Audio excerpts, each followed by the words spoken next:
Hello বন্ধুরা, তো welcome to my another blog video. তো দেখতে থাকো। তো সেদিন হঠাৎ করে মা এসেছিলো আমাদের বাড়িতে, মা আর দিদা। মা কোনো দিনই রাত্রিবেলায় আমাদের বাড়িতে থাকে না, কিন্তু সেদিন এসেছিলো। যাই হোক, দিদাকে নিয়ে এসে এক রাত্রি থাকবে বলে, যাই হোক 2 রাত্রি আমার বাড়িতে কাটিয়েছে বহু বছর পর।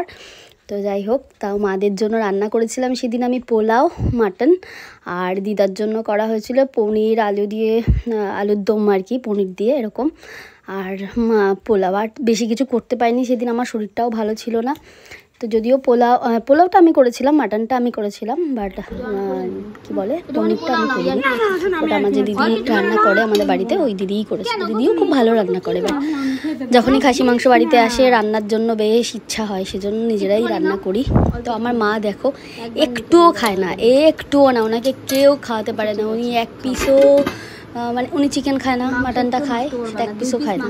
তো এরকম খাওয়া, মাছ খায় সেটা অর্ধেক মাছও খায় না।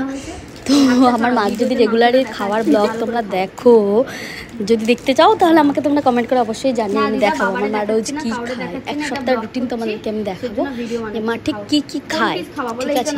তো আমাদের বাড়িতে এসেও যথারীতি সেই সেম, কোনো কিছুই পছন্দ হয় না, কোনো কিছুই খায় না, কোনো কিছুই ভালোবাসে না।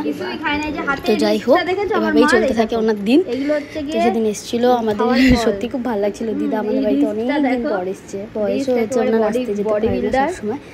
তো কেউ বাড়িতে ছিল না, আমাদের বাড়িতে এসেছিলো বেড়াতে, মা ওই জন্য নিয়ে এসেছিলো আমাদের বাড়িতে। তো যাই হোক দেখো, দিদার কিন্তু খুব ভালোই লেগেছে পোলাও আর পনিরটা বলছিল।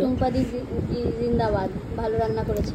পোলাও আমি রান্না করেছি, দেখো তোমরাই সাক্ষী। দেখো মাটনটা কেমন লেগেছে সেটা তোমরা জানতে পারবে আমার বরের কাছ থেকে। লাস্ট একটা ভিডিও আছে তোমাদের সঙ্গে অবশ্যই শেয়ার করবো, তোমরা ব্লগটা দেখতে থাকো। আর আমাদের ব্লগগুলো যদি তোমাদের ভালো লেগে থাকে তোমরা কিন্তু অবশ্যই আমাকে একটু কমেন্ট করে জানিও, একটু বেশি বেশি করে ফলো দিও তোমরা, কেন তোমাদের মানে সাপোর্টটা খুবই দরকার। তোমাদের সাপোর্ট ছাড়া আমরা একটু কিচ্ছু করতে পারবো না। তো একটু সাপোর্ট করো, আমার একটু দরকার তোমাদের সাপোর্ট, অনেক অনেক সাপোর্ট দরকার।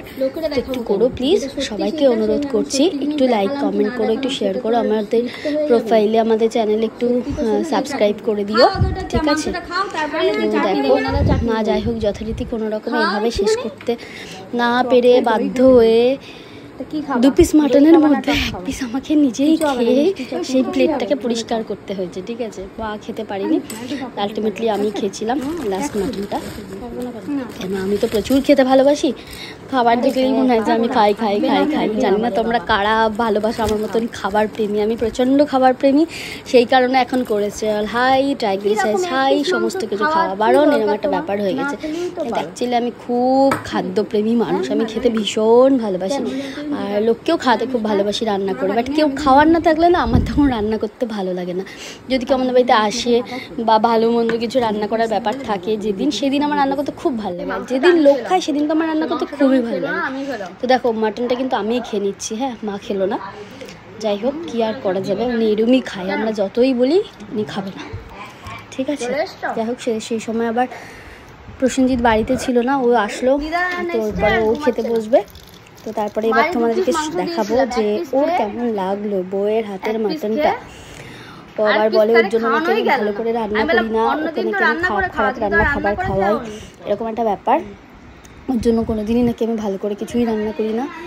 তো আজকেও তাই বলেছে, তোমরা জানতে পারবে।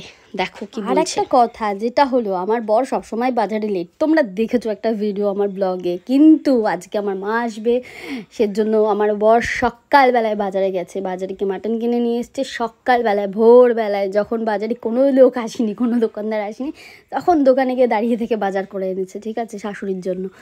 যাই হোক, শাশুড়ি প্রচুর তো খায়, তাই এবার জেনে নাও কেমন লাগলো ওর মাটনটা। আমরা এখন বাথরুমে করি। সত্যি কথা বলবো না মিথ্যা কথা? সত্যি কথা বলো। সত্যি বলে মারবো না? না, ভালোই হয়েছে। Thank you. না, এ আবার কি কথা মা? দেখো মা, আমি নাকি মার জন্য রান্না করেছি, ওর জন্য রান্না করিনি, তাহলে ও খাচ্ছে না, খাবারটা কে খাচ্ছে? এসব কি কথা? হ্যাঁ, সেও তো ঠিক। না, আমার জন্য রান্না করলে ভালো হয় না তো। হ্যাঁ, ওর জন্য রান্না করলে নাকি ভালো। টাটা, চলো তাহলে আবার দেখা হচ্ছে নেক্সট ব্লগে। তো সবাইকে সাপোর্ট করতে থাকো। Thank you for watching. Tata, by.